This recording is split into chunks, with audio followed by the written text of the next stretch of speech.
se ti kdo ví, si troufají pozvat mě na poslední chvíli.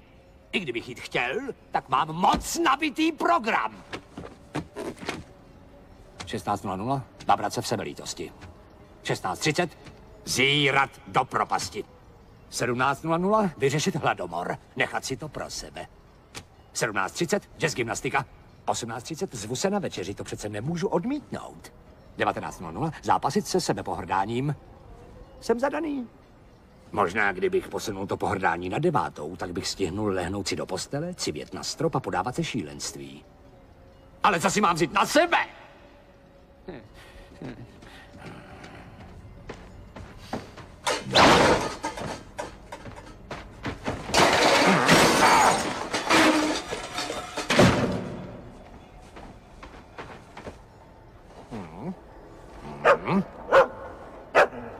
To není sukně, Maxi, to je kilt.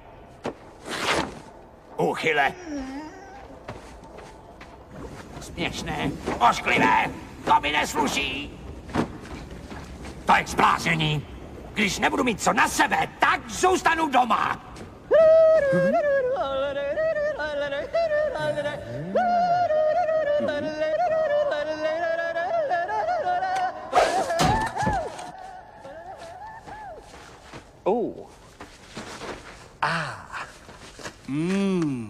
Nikam nejdu.